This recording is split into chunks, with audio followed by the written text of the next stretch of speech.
Hello,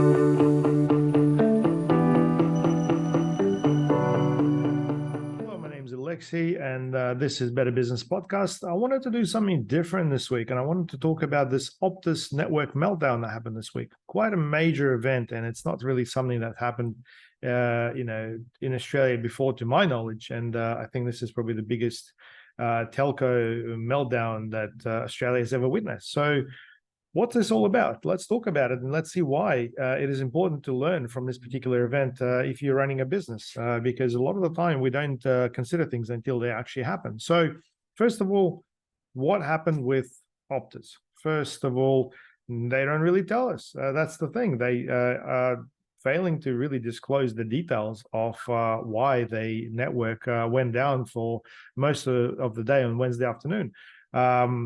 This really affected quite a lot of people, 10 million individuals around Australia and 400,000 businesses, apparently.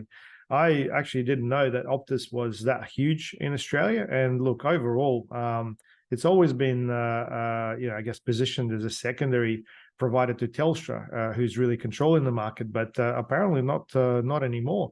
And luckily, I've actually changed to Telstra earlier this year because I found that their pricing the prices become very, very similar, while the service from Optus has really dropped. I mean, if you look at any Optus stores, even prior to Meltdown, you'll find probably 2 to 3 stars per location because they're just not really keeping up with the customer, demand.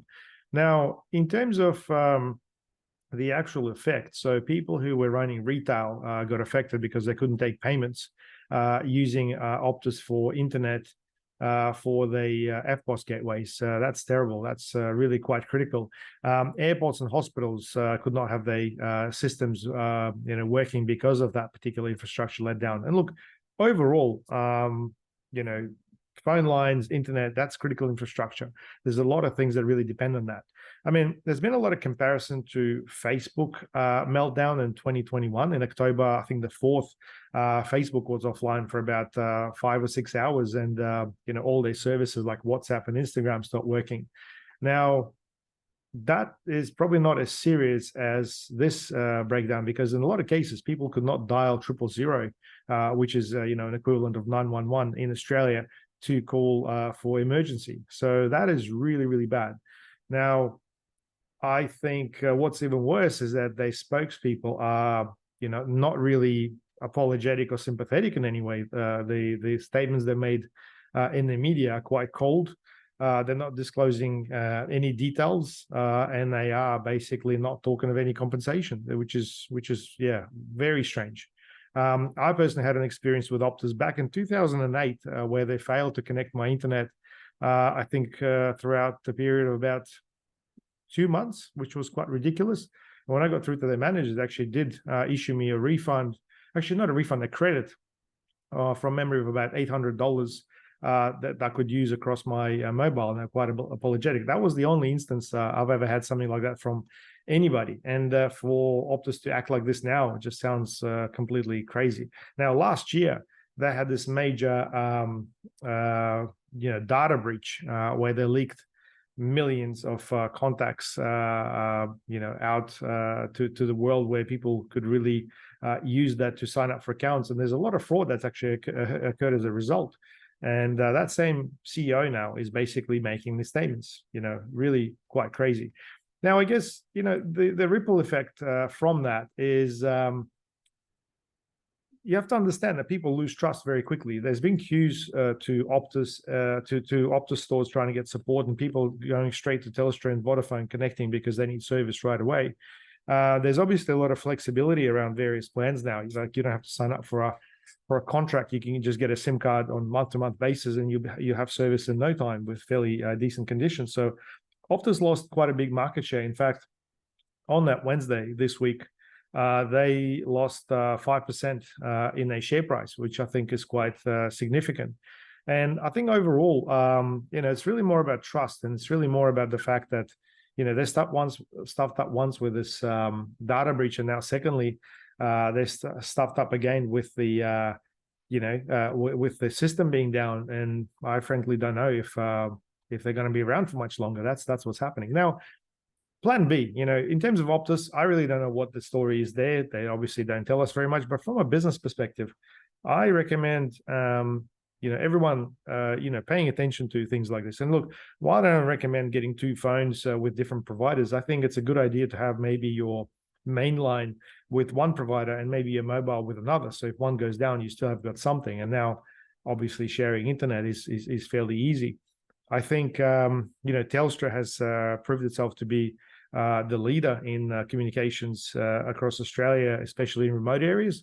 But I think Vodafone has stepped up as well. So really, it's just about diversifying. I think that's probably the best thing there. And look, it's not just about your internet or phone. I mean, I think you really need to understand that a lot of the time, tools break, things don't work.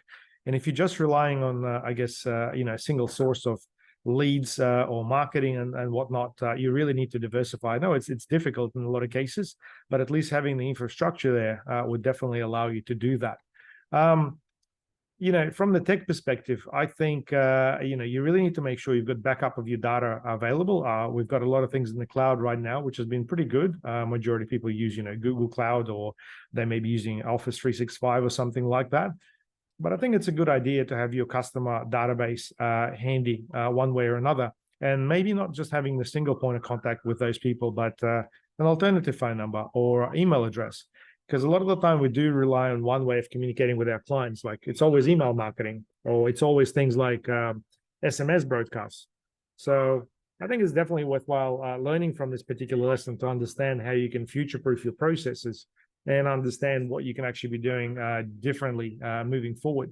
I mean, in reality, I could not reach half of my customers on that Wednesday trying to call them for various reasons, and their phone just did not work at all, not even voicemail. That was pretty full on. Yeah, it's something quite unprecedented. Anyway, this is Better Business Podcast. I want to make sure that we pick on the subjects that will help you make a difference, that help you do better in business. And if you guys have learned anything from this lesson with Optus, which obviously will still continue to unfold, there's going to be a bit of a consequence to it. I think it's pretty clear that we just need to make sure we are ready and we're not overly relying on the one source of leads, traffic, business, whatever that may be.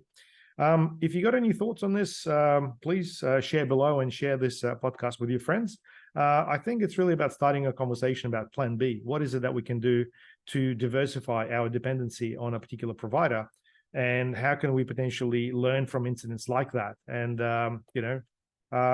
this could be a great opportunity to tap into completely different channels. Like I know a lot of people in Asia use channels like WhatsApp and, WeChat and all that sort of stuff.